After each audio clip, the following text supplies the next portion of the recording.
Kevin, for both you and Paul, you guys had said you expected this to be an emotional night, but how would you describe the way that things played out here this evening? This is over the top.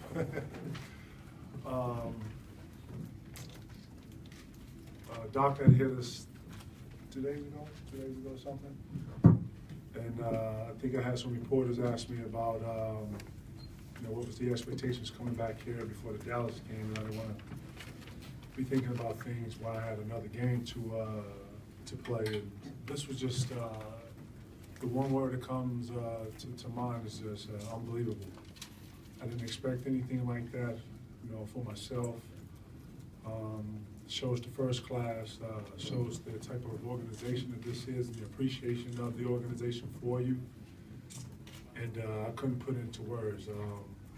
Paul and I was joking before the game, who was going to tear up and drop a tear. And, I had lumps in my throat and I kept it under control and I tried to focus as much as I could on the game and not take away from it. But man, this is over the top. I couldn't put that into words. I was telling Kevin, I was telling everybody, this is the toughest game I ever had to play. Tougher than any championship game, any game 7. This game was just so hard to really just focus and really concentrate on what was at hand. At the end of the day, we had a game to play, but it was so hard to really focus. I saw so many friends, so many people I've known for years. Ugly cornbread Maxwell back there, my man. It's hard to really get into, a routine. You have a routine when you come and you get ready for a game, and it just never settled in. You just thought about the times, the friendships, the relationships. It was just, then you get showered with love throughout the whole game. You look up, you see so many Kevin jerseys, my jerseys, so many posters. And it's every second you're on the bench, every second during the game, people are calling your name. It was really tough for me to focus today. I'm happy we got it over with and I can go back to playing basketball. Right. Kevin, can you just tell us what you did when you stole the ball and picked off Rondo's pass there? Well, I knew they was trying to run a pick and roll and Rondo was trying to get a 3. I knew they needed a 3 at that point. Just played the passing lane. It took me 2 days to get the layup up. I thought I was going to get caught there for a minute, but I got it still. I put the ball in front of me and got a layup. Like Paul said, I'm glad we came in here and got a win. A lot of distractions, but it was a good distraction. It just felt good to be showered and for the city to show the appreciation, nonetheless, the organization. Man, you give yourself. People always say that players you can be too loyal. I don't believe that. I really believe like a city like Boston is worth it. and tonight's just the epitome of all that. For both of you guys, from the time you arrived here, what was your time here like, just in terms of seeing people, maybe bumping into people in the street, that sort of thing? We didn't really bump into anybody in the street, but we had a chance to go have dinner with Rondo last night. Just talk to him, about his situation here and things we went through. We were in his situation before, so it was good to see him. To really, that's pretty much the only guy we had a chance to see. Other than that, I just tried to really focus and get back into the hotel and try to get some rest and couldn't think about nothing but today, really. It was even hard for me to sleep. Just laying in a downtown hotel in Boston when I'm used to being in my house, getting into the arena, coming through the backside, making a left instead of a right. Just everything was so different, and it was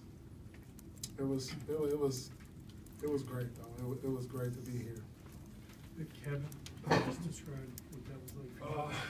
To kind of concur with Paul said, it really didn't hit me until I got to see Ed Lacerte, Jeff Twist. I got to see all the guys who made our stay worth it. Phil Lynch, Johnny Joe, all those guys, Letterman, Shulman, Brian Dew, all those the guys that people really don't know but make this whole thing go around. You see like Paul said, man, you see the endless friendships as you walk through the place, the security guards, the ball boys, everybody, man, that shows the appreciation, man. by far the hardest day that I've had to focus. This was bigger than Minnesota. Even when I went back to Minnesota, it wasn't like this. Hey guys, for each of you, while those videos were playing for each of you, what was going through your minds? Or what were the thoughts that were running through your head at those individual times? Just all the great moments. I mean, from on the court to off the court, just all the great moments. That's all you can think of.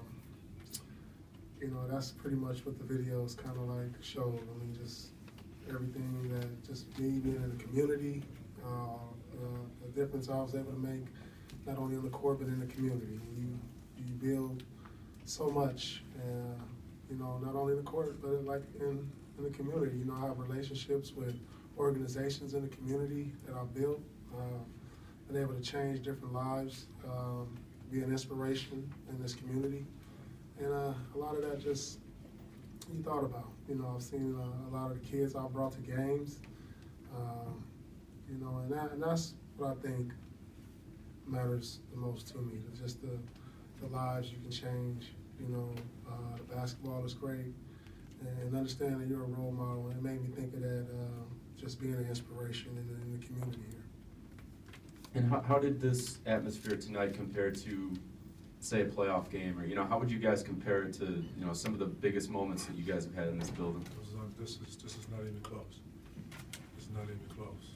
You know, the impact of people and how much you've impacted their lives as not just kids but grown-ups. Just the culture here. You know, when you come here, the first thing Jeff Twist tells you, he takes you through the library, which shows you all the history here. You feel that. You feel the responsibility. And to come back here and be showered like this, it's not even close. Not even close. Paul, I know you watched the videos that was happening. Did you notice afterwards when they flashed the woman in the crowd holding your jersey and crying? I did notice that. I mean, it was tough. It was tough for me to swallow. I was probably about 5 seconds from shedding. Right. It was 5 seconds. I admit to it.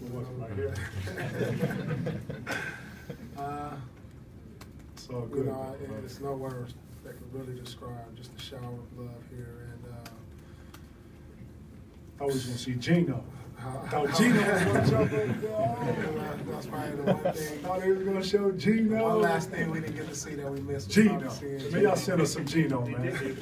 You were pointing to him on the video at the end. So you were Really? pointing to him. Hey, you know what? First off, I looked up and then I had to compose myself before I looked back up. That's why I kind of put my head down, threw my towel on. But I thought Gino was going to get cracked again. Should have asked Rondo. Rondo, give me throw some Gino tomorrow. It was all good. It's a good homecoming though, man. Seriously, man. That's probably the only thing that wasn't on the video, Gino. Right? Yeah, no Gino. Should have had Gino. Should have had Gino. We missed Gino. We missed Gino. Should have had Gino. I'm trying. Paul, I know it's been very difficult for you to move on from this, and I don't know, after today, are you able to move on, or do you realize that maybe it's impossible for you guys to move on? Which is it? You know what? I think about it, and I think as long as I'm in the league, it's going to be tough because I know I'm going to have to come back to the Boston Garden. You know, it is what it is. When you put so much time and energy on one spot, and then when you come back, it's always going to be memories, and there's nothing you can pretty much escape. So as long as I'm able to come back to the Boston Garden and play games, as long as I'm in the NBA, it'll be tough to put it on. Kevin, same question. Yeah, concur, same thing, man. But it's all to me is like an example of how people feel about us. There the times we were here, the guys who were here, you know, we just seen Baby. I think a couple of weeks, I think the New Year we saw Perk. Obviously we got to see Doc, and you know, some of the guys are still around. And I mean, even when you see them, those memories, remember that culture, remember that hard work, what was invested in, what we created here throughout the 6 years that I was here.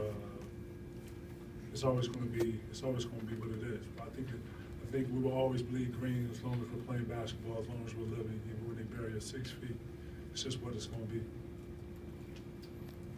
Kevin, Paul, for both of you guys, considering how well you both know Rondo and now kind of seeing it from the other side, what's your take on his ability to lead this team through this Celtics team through some kind of lean times here? I think he's ready now.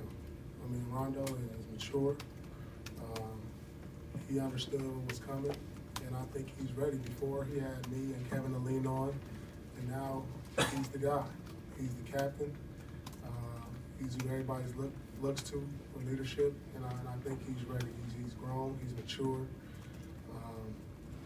He's seen the bottom. He's seen the top, and he got to understand that it's his team to lead through good and through bad. And I think he understands that, and he's ready for that role, and he's ready to deal with it. Kevin, did you have anything to add on that? Kevin, did you have anything to add on that? No, I just think as we were here, I think he took notes.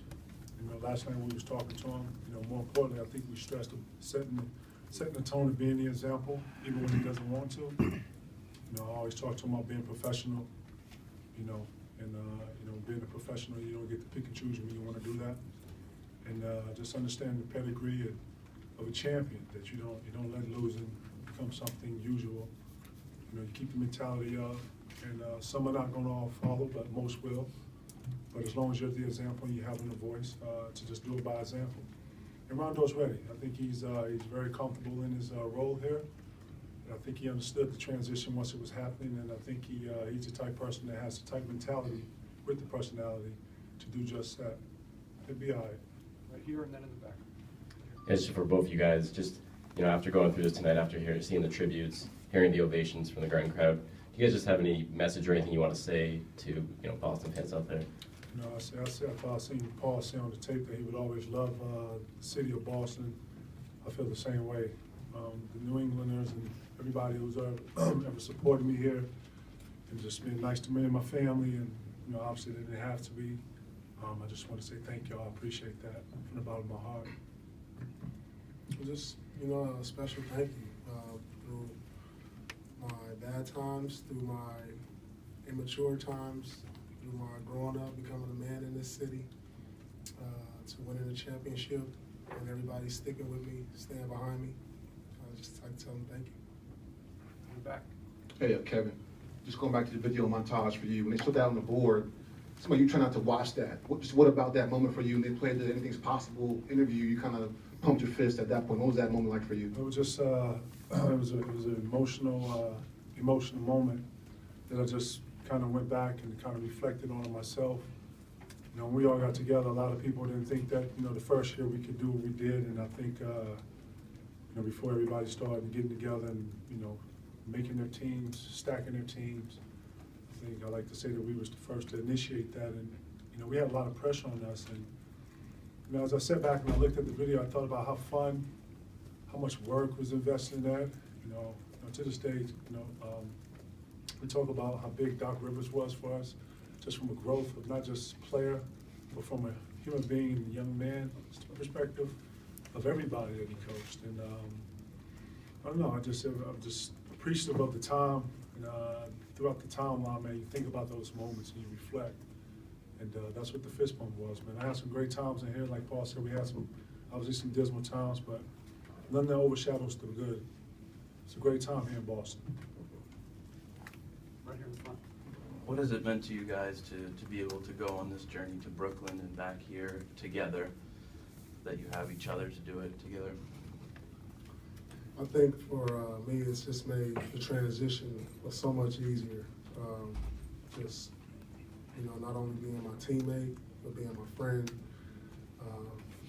It just, it makes things more comfortable. When you go to a different place and, everything's foreign to you and you go by yourself, it's a little difficult. When you have somebody to go with you that you know, that you can be with, that you can help you understand it with you, it makes the transition a lot better, a little bit easier to walk. Wouldn't trade anything for anything in the world, just to have, I like to call, even though we're the same age, he's like a big brother to me. I am a big brother. It's like just having a big brother with you and going through the journey. We've known each other since high school, and we have so many stories with each other together. And if it's going to end, if our ride is going to end,